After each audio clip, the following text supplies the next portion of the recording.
Hello, everybody, and welcome back. Today, we are going to be looking at a new game that I've been kind of keeping my eye on a little bit.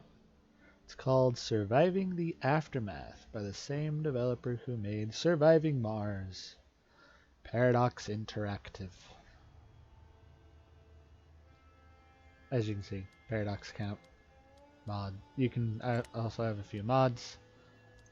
I'm not one to build mods, I'm one to use them.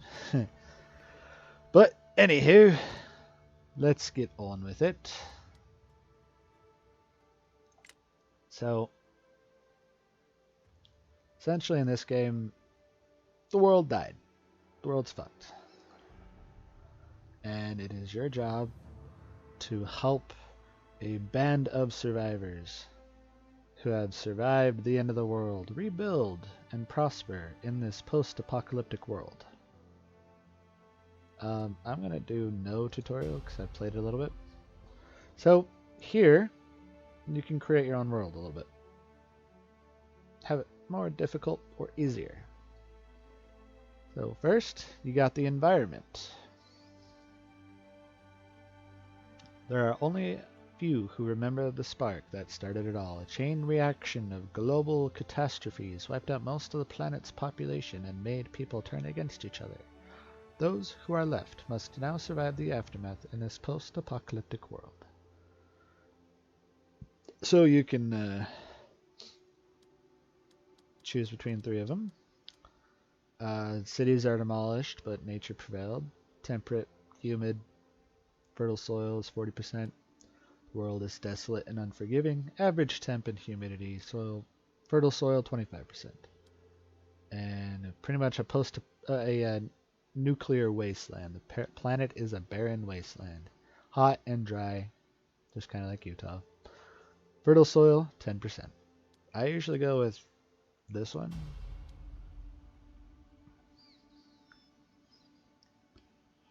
So catastrophes. Slowly but surely, modern civilizations crumbled as catastrophes kept swooping across the continents.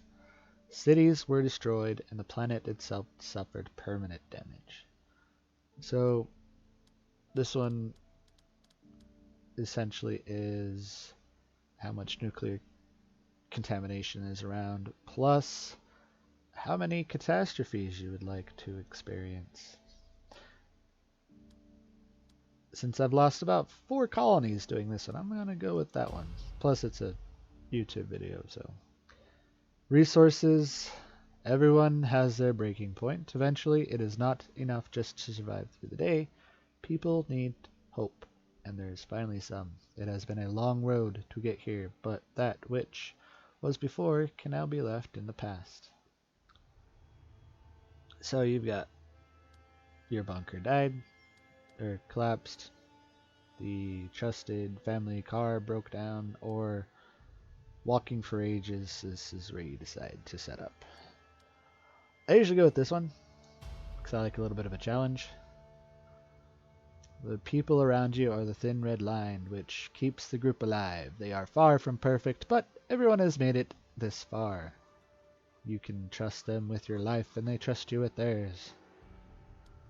So you got hardened individuals who thrive in the world, 8 adults, 4 children, band of survivors able to care for themselves, 7 adults, 3 children, or a group of misfits, 6 adults, 2 children. So 12, 10, or 8.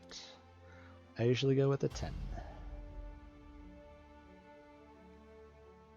And then the challenges you will face other than catastrophes and the environment, you got other bandits and other people. So you got challenges are to be expected. Easy exploration, scattered bandit groups, numerous challenges, hard exploration, and organized bandits. Insurmountable challenges face you. It's the apocalypse. Plenty of hardened bandits. I'm just gonna go with that one. Gatekeeper. Life is unfair, but sometimes it feels like you are not alone, whether it is an invisible guardian or just pure fate. But it sure feels like someone is watching over us. The path is challenging but worth the risk. Tough road to walk, but never unfair. Suffering or success. Architect, survivalist, chaotic. No restrictions, anything's possible. Challenging but fair, lenient and helpful. And since I'm trying to make a decent video, I'm going to go with that one. And here's your logos and colors that you can, or flags and colors. I like that one. And I'll just do a random one.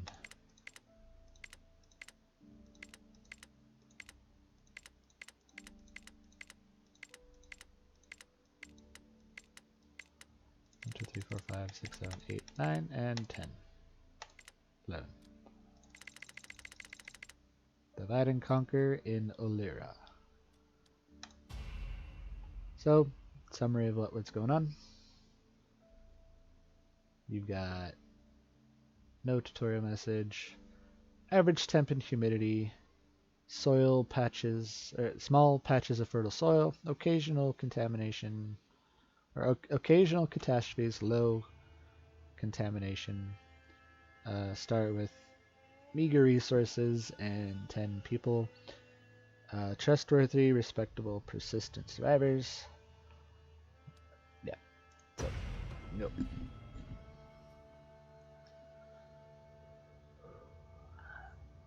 Sometimes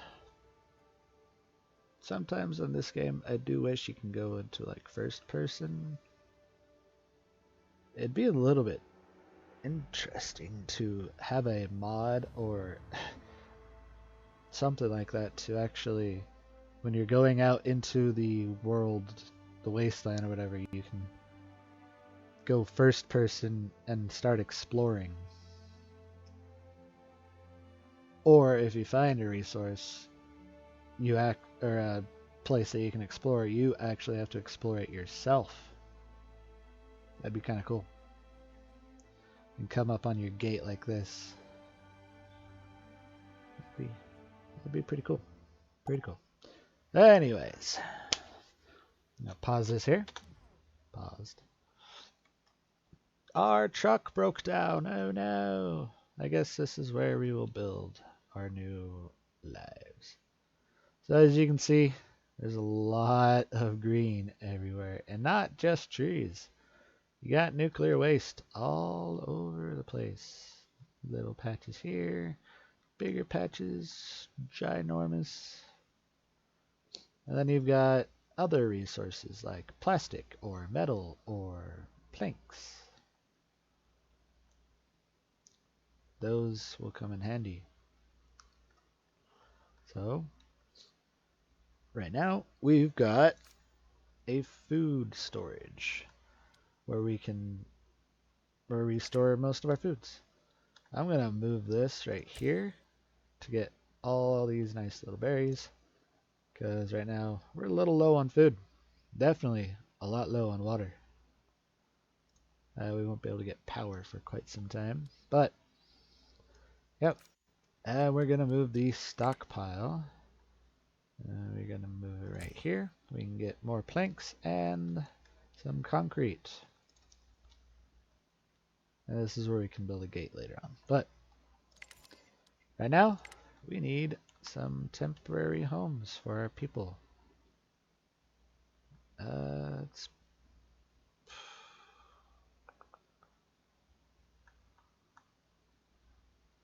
put it back here for now.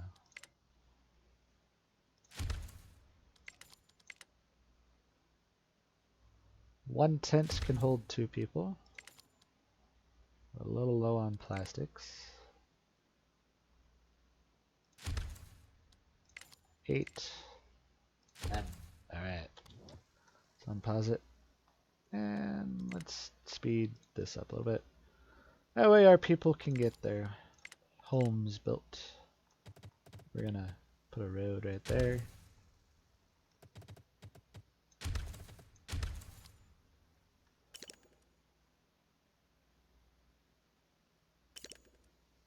And slowly but surely our people will be walking through nuclear waste and building their places.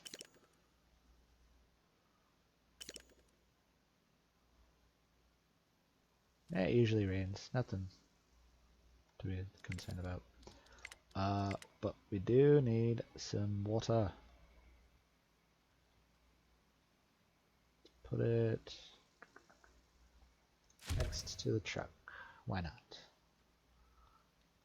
As you can see, our people will be going to these various resources and collecting them.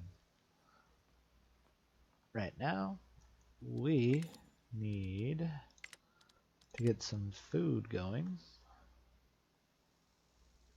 So let's plot a couple of fields.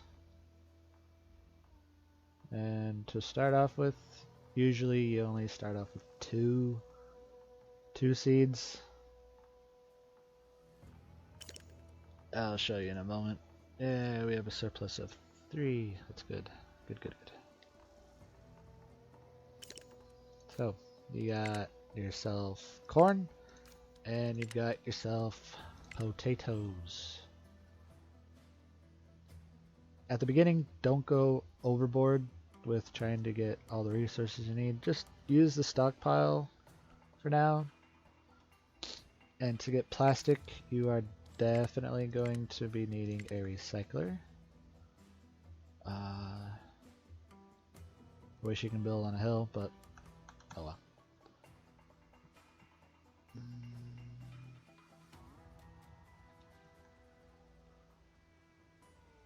Yeah, let's move you like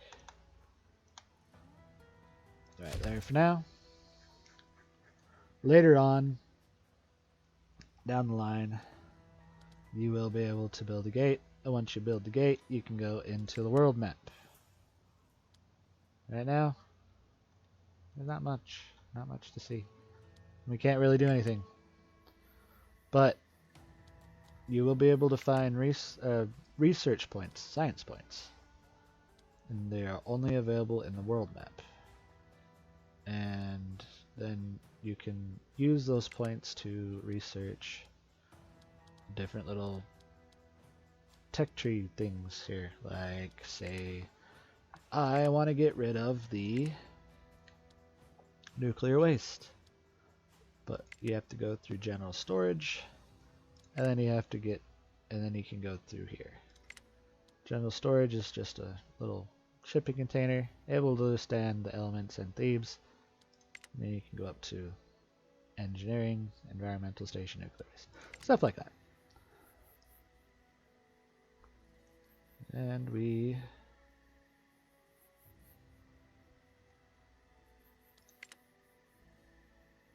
have survived our first night. Hurrah, hooray! We have survived. And we are now in day 1 of our place. Tents will give a small negative modifier to your people's happiness, because no one really wants to live in tents, as you can see right here. The tents, flimsy shelter, cheap, short term, no protection against radiation, and is easily destroyed by any catastrophe. And you get a happiness penalty to it. Alright. We'll move you to there. And we probably need a scrapper. I'm gonna put it right there.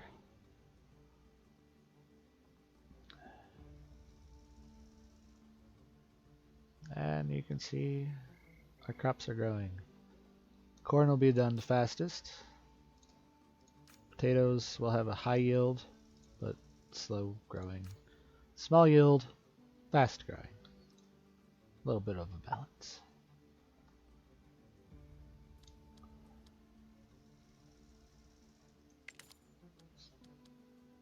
Later on, when we get more people, we can do the sawmill, which will cut down trees and produce planks from them.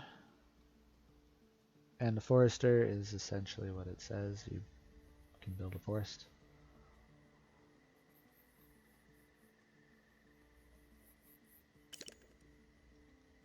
Good, our scrapper is done. We need to move our work mode to here because that's the closest. Yeah. We're about to go into day 2.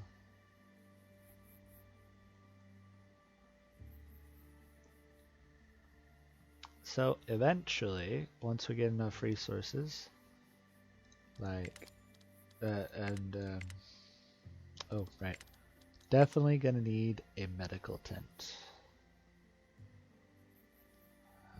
Somewhere local.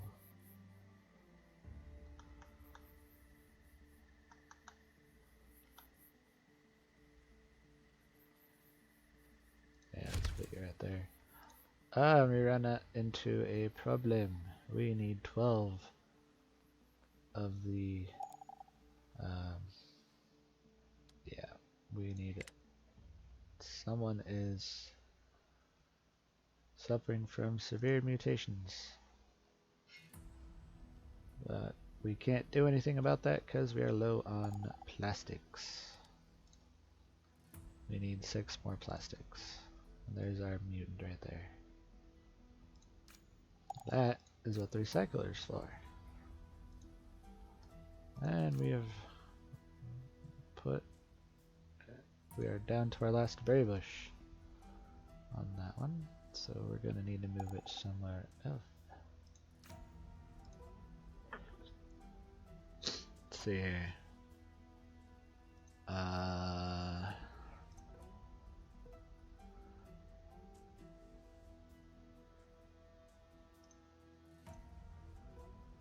Let's put that at high priority.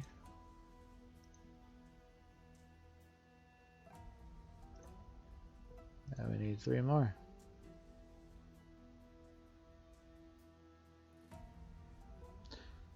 With the recycler, you get concrete ruin is gone. You get plastics and you get fibers from them. Fibers. Let's speed this along. Day 2 is coming close to nightfall.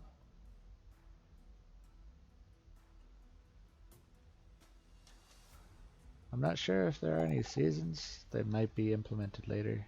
But for now. Yep. And our little mutant. Where did our mutant go? Probably got cured already. I don't see him anymore. But if someone gets injured, they're radioactive, they get sick, they go to the medical tent. But that is the basic one.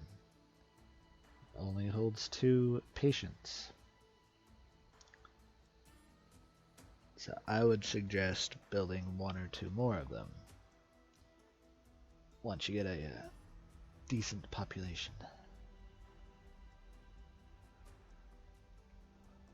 But in the meantime, if you do a research, I think there's another.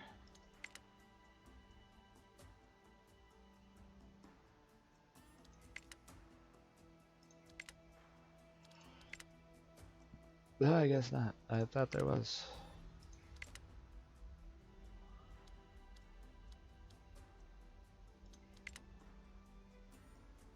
Oh, there it is. Way, way, way down the line. Field hospital. Anyways. So, now we need to build the gate, which will cost 20 wood, or planks, which we have. 15 bricks, or concrete, which we have. 15 metal. We're good on that. And 5 plastics. We can build it.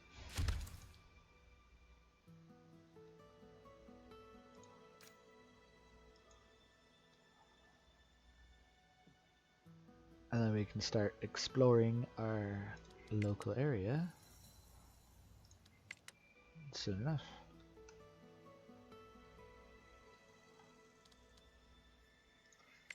We're probably gonna need a bit more housing, so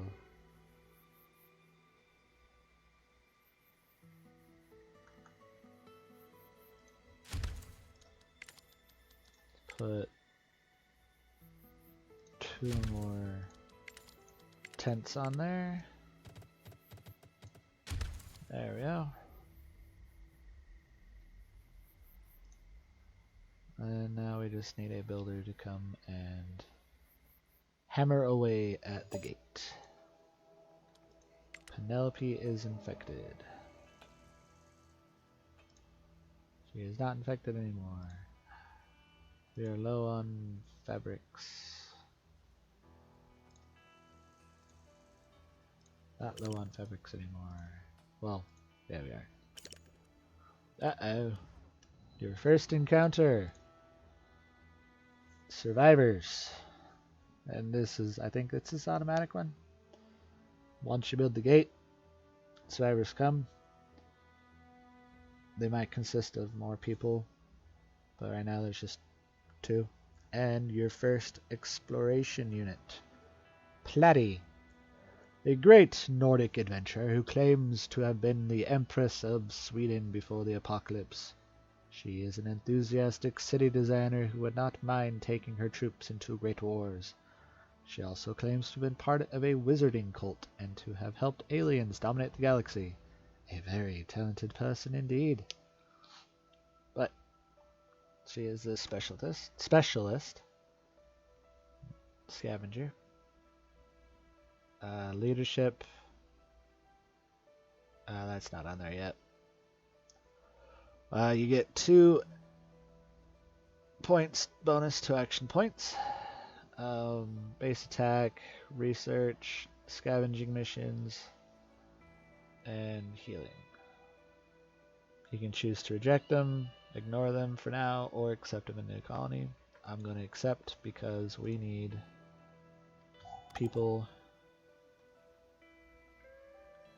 in our colony who can explore. Alright, into the world map we go. This is your exploration unit, per se. It is. And this is our colony. We can go over to the farm and get some food. We can explore the surrounding areas. Let's explore first. See what we got up here. A slightly hazardous factory, which we can get concrete from. The green bar around the little world allows you to, or signifies how much time is left before your unit or units in the world map can move again. We can move again. Right now we do need the food, so I'm gonna let her take that. And then we've got some more people. So we got 4 carriers. Carriers transport resources, build and repair. Workers are working in their assigned buildings. Children go to school if there are one.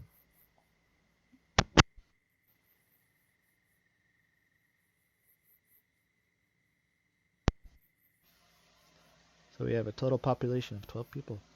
3 children, 9 adults. 5 workers, 4 carriers.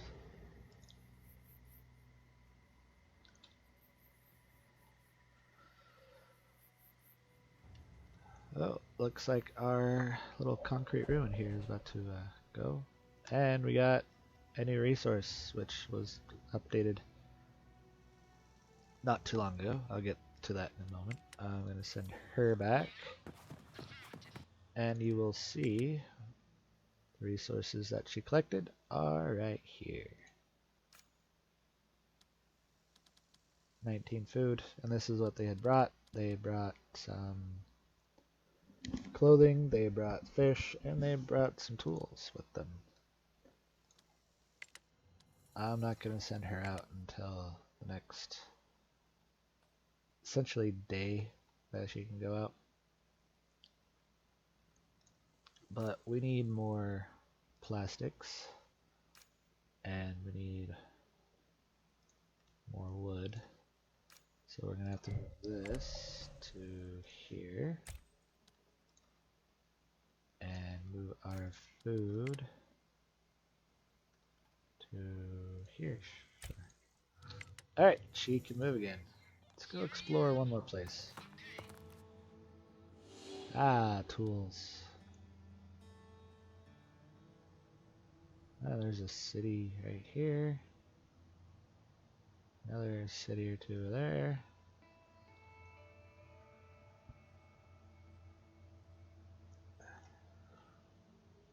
I think that's just water, so that's why we can see it. Cool, cool, cool, cool. Alright.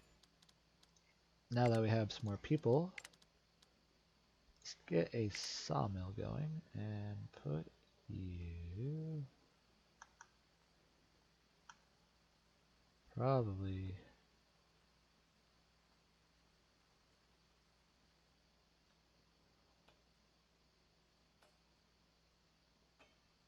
around there. Uh-oh. We're low on the planks. She can move again. Hey, look, we need planks. So, one quick thing before we end this episode, maybe a series, if you guys feel like watching more of this. In the most recent update, you have the option to trade and build outposts. So, let's go back into the world map. I'm gonna say like,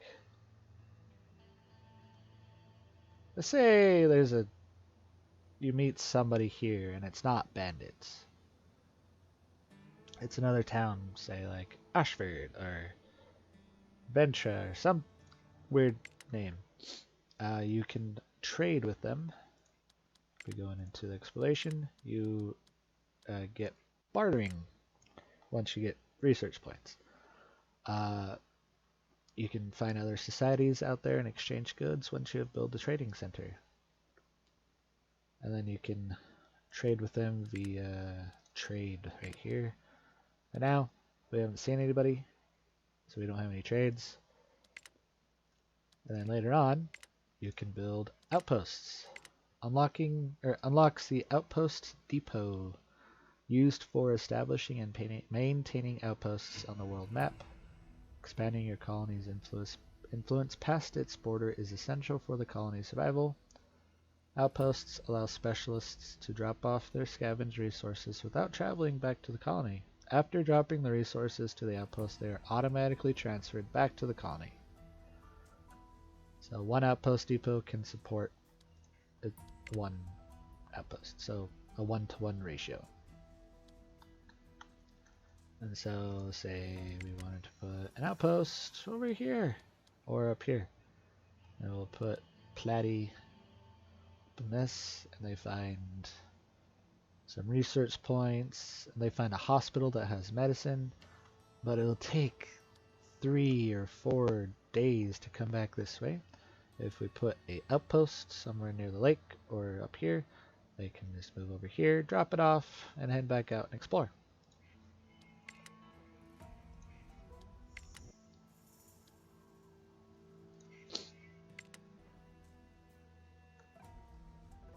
This game is updated a lot. The most recent update was about a week ago. Probably won't be any updates for the next couple of weeks, so no updates this year unless they do a Christmas one later on. But I don't see that happening. But until next time, if you guys want to see more of this, hit the thumbs up button, make a comment down below, hit that bell if you want to see more of this. And until next time. stay tuned and stay breathing.